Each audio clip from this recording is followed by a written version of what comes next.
नमस्कार दोस्तों, आप सभी का अभिनंदन और बहुत बहुत स्वागत है आपके अपने YouTube चैनल देवेंद्र क्लासेस में। चर्चा करेंगे हम। उम्मीद है कि बढ़िया तो होंगे आप और बढ़िया रहिए, मस्त भी रहिए आप। चर्चा करेंगे आज की क्लास में 18 से 57 की वीडियो है और ये 5वें नंबर की हमारी वीडियो है 18 से 57 के विद्रोह पर। इससे पहले 4 वीडियो मैं पढ़ा चुका हूँ। उन 4 वीडियो को अच्छे से आप पढ़ लीजिएगा, देख लीजिएगा, प्लेलिस्ट में आपको मिल जाएंगी। उसके बाद ये 5वीं क्लास है और इस क्लास में कुछ एक प्रश्नों को शामिल किया है मैंने, जो प्रश्न पूछे गए हैं अलग अलग परीक्षाओं में, है ना। बाकी का तो उन्हीं क्लासों से कवर हो जाएगा। 5 वीडियो इस वजह से पढ़ानी पड़ गई क्योंकि टॉपिक बहुत बड़ा था, बहुत डिटेल्स में था, तो लगभग कवर किया है सारे तथ्यों को, सारे पॉइंटों को इस 18 से 57 के विद्रोह में, जो कि भारत का पहला स्वतंत्रता संग्राम का विद्रोह कहा जाता है, या इसे सैनिक विद्रोह भी कहते हैं क्योंकि सबसे पहले सैनिकों ने बगावत करी थी साहब। सैनिकों ने विस्फोट किया। सैनिकों में मंगल पांडे थे, प्रसिद्ध सिपाही, जो बलिया के रहने वाले थे, जो कि उत्तर प्रदेश का सबसे पूर्वी जनपद है या पूर्वी जिला है बलिया, वहाँ के रहने वाले थे। ठीक है, तो बैरकपुर में अपनी सेवाएं देते थे ब्रिटिश कंपनी में या ब्रिटिश सेना में। 34वीं इन्फेंट्री के सिपाही थे। तो चर्बी वाले कारतूसों का प्रयोग से मना कर दिया। 29 मार्च की तारीख थी, वर्ष 1857 थी। तो उसके बाद उन्होंने मना कर दिया। 2 अधिकारियों की हत्या कर दी, जिसका नाम एक ह्यून पढ़ते हैं, लेफ्टिनेंट ह्यून और लेफ्टिनेंट वग, दोनों अधिकारियों की हत्या कर दी। तो उसके बाद से ये क्रांति लगभग सुलगना इस क्रांति ने शुरू कर दिया और शुरू हो गई। संपूर्ण भारत में यदि 18 से 57 के विद्रोह को हम पढ़ते हैं तो 10 मई 18 से 57 मेरठ को पढ़ते हैं हम, वहां से शुरू हुआ था। और 11 मई की घटना दिल्ली के लाल किले पर क्रांतिकारियों ने की थी। तो इस पूरी क्लास में क्वेश्चंस देखेंगे और रिवीजन करते चलना साथ साथ, ठीक है। तो अंत तक बने रहे मेरे साथ। तो देखो 18 से 57 की ये 5वीं क्लास है। अगर बात करें तो कौन सी क्लास है? ये 5वीं क्लास। पहला पॉइंट है 18 से 57 के विद्रोह में अंग्रेजों ने पुनः अधिकार, सबसे पहले अधिकार किस पे किया था? दोबारा से दिल्ली पर। जैसे एक बार तो दिल्ली अंग्रेजों के हाथ से निकल गया भाई साहब। जब अंग्रेजों के हाथ से निकल गया तो सभी जो केंद्र थे भारत में इस क्रांति के, तो सबसे पहले दिल्ली पर शासन किया, दिल्ली पर कब्जा किया सबसे पहले 1857 के विद्रोह में या क्रांति में। किसने? ब्रिटिश सरकार ने या अंग्रेजों ने, है ना। दूसरा पॉइंट है इलाहाबाद के जो प्रमुख नेता थे वो कौन थे? लियाकत अली। इन्होंने इलाहाबाद से नेतृत्व किया था। कहाँ से नेतृत्व किया था? इलाहाबाद से। और बनारस से भी किया था, है ना। लियाकत अली, इलाहाबाद भी लिख लेना और वाराणसी भी लिख लेना। अगला पॉइंट है नाना साहब के सलाहकार कौन थे? तो नाना साहब को सलाह देने वाले थे अजीमुल्ला खान थे। इनको भी कानपुर में ही पढ़ते हैं हम, कानपुर से सलाह देते थे नाना साहब को, ठीक है, अजीमुल्ला खान। नोट करते चलना, ये सारे प्रश्न परीक्षाओं में पूछे गए जो मैं इस क्लास में आपको करा रहा हूँ, ठीक है। अंत तक बने रहें, वीडियो को शेयर करें ज़्यादा से ज़्यादा।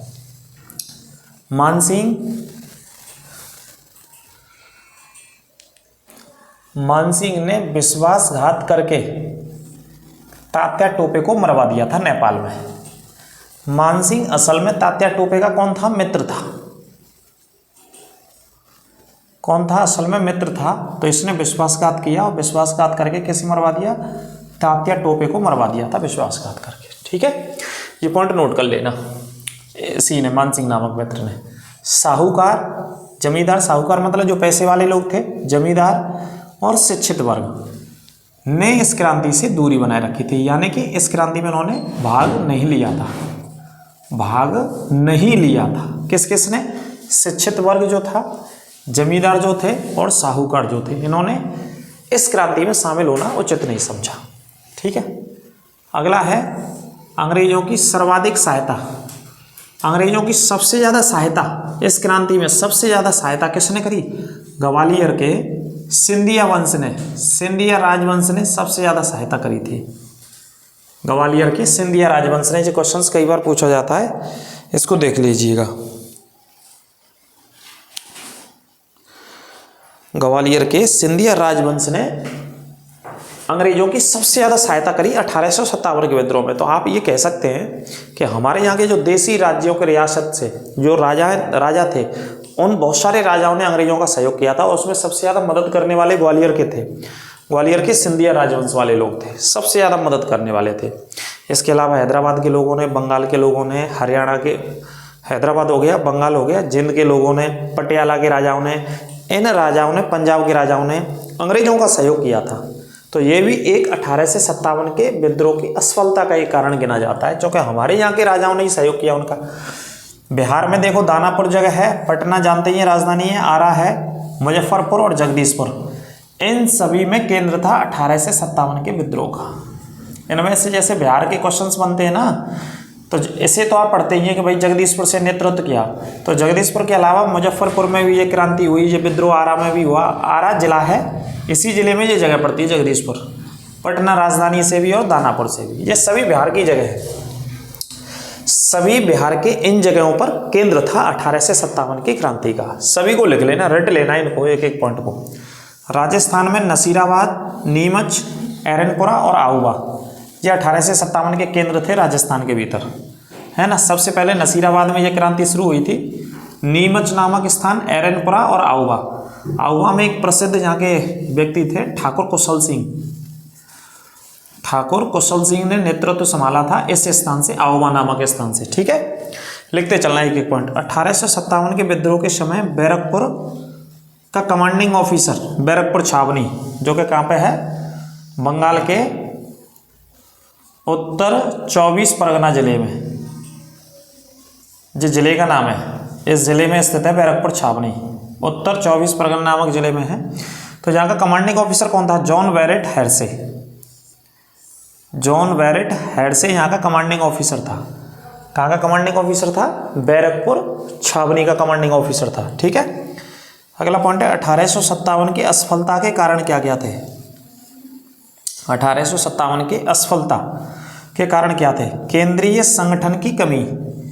एक तो केंद्रीय संगठन की कमी थी हमारे यहाँ के क्रांतिकारियों में भाई साहब, है ना। जो हमारे यहाँ के सिपाही लड़ रहे थे, क्रांतिकारी लड़ रहे थे, उनमें केंद्रीय संगठन की कमी थी, है ना। लीड करने वाले लीडर भी थे तो अलग अलग थे, अलग अलग इलाकों में, लेकिन सिपाहियों में केंद्रीय संगठन की कमी थी, केंद्रीयकृत होकर के नहीं लड़े, ठीक है। इसको एक असफलता का कारण माना जाता है कि संगठन की कमी थी हमारे क्रांतिकारियों में, मजबूत संगठन नहीं था जो कि अंग्रेजों का क्या कर सकते थे, ब्रिटिश सरकार का या अंग्रेजों का सामना कर सकते थे, ठीक है।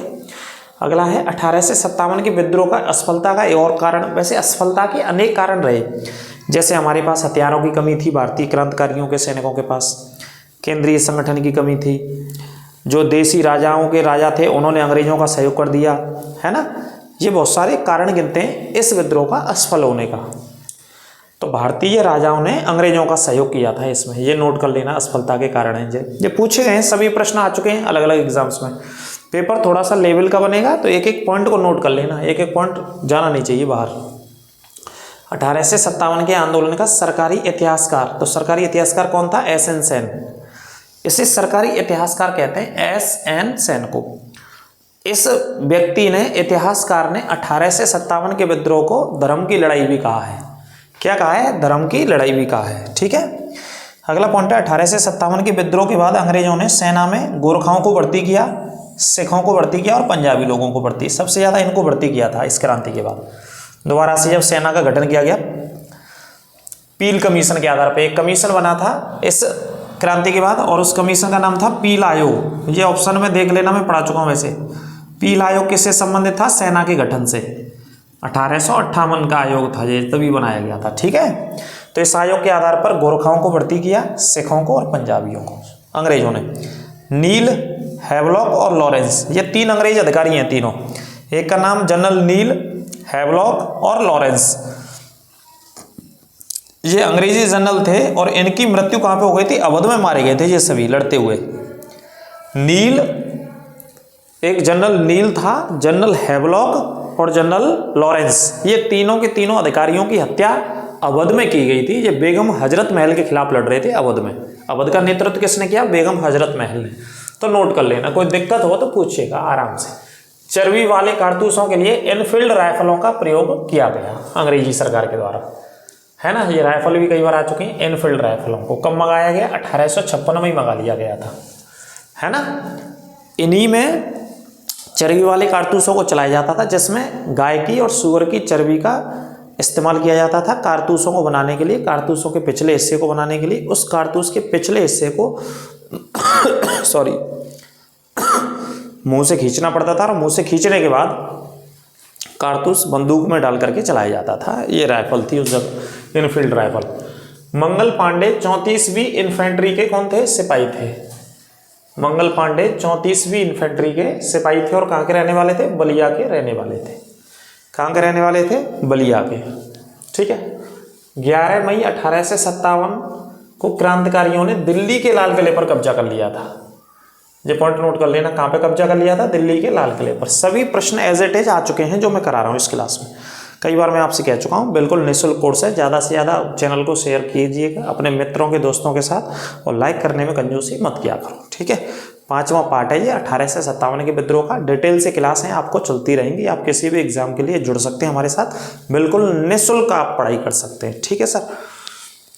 आगे बात करते हैं। दिल्ली के लाल किले पर कब्जा कर लिया 11 मई 1857। आगे डलहौजी वायसराय था उस समय। डलहौजी ने 1853 में, कौन सी वर्ष में? 53 में व्यक्तिगत सिद्धांत के तहत झांसी को ब्रिटिश साम्राज्य में मिला लिया था। कौन सी वर्ष में? 1853 में झांसी को। अगला पॉइंट है वीरांगना लक्ष्मीबाई की जन्म स्थली वाराणसी थी। 1835 में इनका जन्म हुआ था, लिख लेना। लक्ष्मीबाई का जन्म कब हुआ था? 1835 में जन्म हुआ था। ठीक है।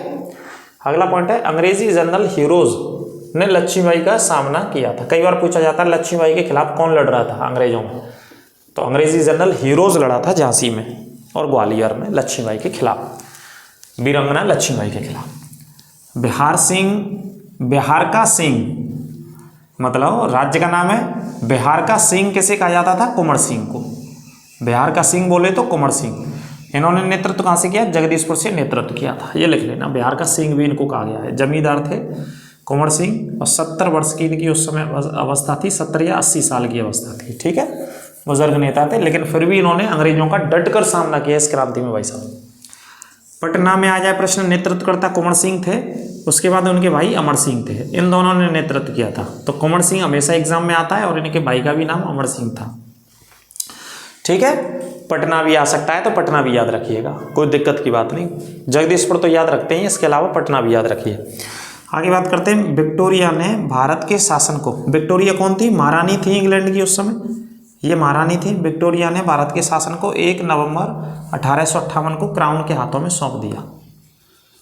किसके हाथों में सौंप दिया? क्राउन के हाथों में सौंप दिया था। ठीक है।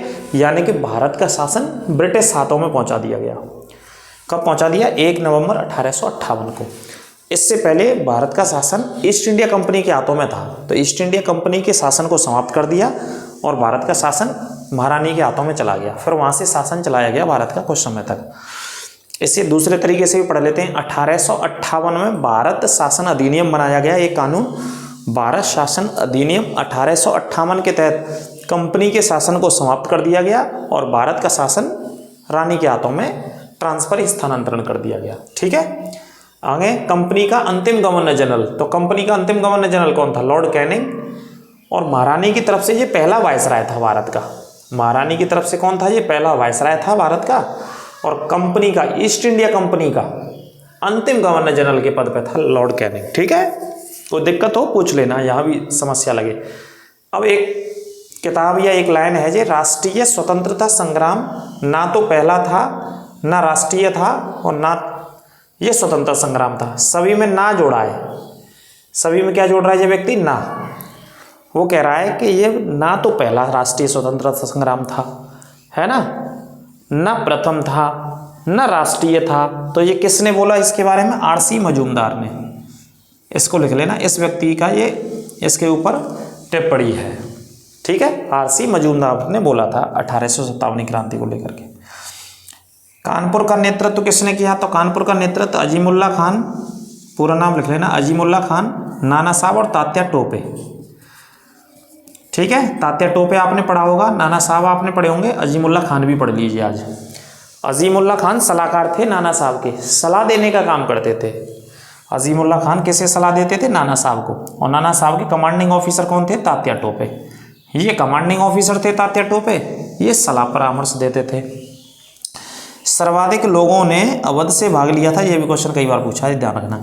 18 से 57 के विद्रोह में सबसे ज़्यादा लोगों ने कहाँ से भाग लिया? सभी केंद्रों में।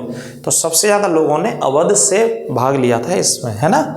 अगला पॉइंट है सतारा, ये महाराष्ट्र में स्थित है। सतारा में रंगोजी बापू, ये वहाँ के क्रांतिकारी थे, ने गुप्त नेतृत्व किया था। हल्का फुल्का नेतृत्व किया था, लेकिन गुप्त नेतृत्व किया था सतारा से। किसने किया था? रंगोजी बापू ने। ठीक है, अगला पॉइंट है वेलेजली था तो इसने कौन सी संधि दी थी? सहायक संधि दी थी। डलहौजी ने कौन सी दी थी? व्यवगत सिद्धांत। ये पहले भी मैं पढ़ा चुका हूँ कई बार आपको क्लासेस में अलग अलग। तो ये थी हमारी अंतिम और 5वीं क्लास 18 से 57 के विद्रोह को लेकर के। सभी को नोट कर लेना पॉइंटों को, जो नहीं दिख रहा हो वो मैंने बोल भी दिया लगातार। ये प्रीवियस ईयर्स के क्वेश्चंस हैं जो अलग अलग एग्जाम्स में पूछे गए। पीसीएस, एमपीपीसीएस, छत्तीसगढ़ या आसपास के स्टेट्स में, इवन यहाँ तक राजस्थान तक के जो भी प्रश्न पूछे गए सभी प्रश्नों को लिया है मैंने इस क्लास में। इससे बाहर नहीं जाना है क्वेश्चन। ये 5वीं क्लास है, 5 क्लासों में लगभग 18 से 57 के विद्रोह को मैंने समाप्त किया पढ़ा करके। 5 क्लासों को देख लीजिएगा, नोट्स बना लीजिएगा। लगातार इसी तरीके से विस्तार से मैं आपके सामने क्लास लाता रहूँगा और आपके साथ कोऑपरेट सपोर्ट मैं करता रहूँगा। इसके एवज में सिर्फ आप लाइक करना ना भूलें हमारी क्लास को, और अलग अलग मित्रों के दोस्तों के साथ शेयर करते रहें चैनल को। बिल्कुल निःशुल्क हम पढ़ाते रहेंगे जैसा हमारा वादा है। और आगामी जो 4-5-6 महीने में पेपर होगा आपका, वो भी बिल्कुल निःशुल्क पढ़ाया जाएगा हमारे द्वारा। ठीक है, हमारे द्वारा, हमारी टीम के द्वारा बिल्कुल निःशुल्क पढ़ाया जाएगा। तो अपना ख्याल रखें, स्वस्थ रहें और मस्त रहें। मेहनत करते रहिए, मेहनत को नहीं छोड़ना है। आप समझ रहे हैं ना 5-6 महीने का समय, तो बेटा 5-6 महीना भी ऐसे ही निकल जाएगा, आपको पता नहीं चलेगा। तो एक टॉपिक कवर नहीं हो पाएगा। इस वजह से हर एक टॉपिक को पढ़ते रहिए ध्यान से अच्छे नंबर मार्क्स प्राप्त करने के लिए। ठीक है, तो अगली क्लास में मिलते हैं बहुत जल्दी आपसे। तब तक के लिए आप मस्त रहिए। नमस्कार, राधे राधे।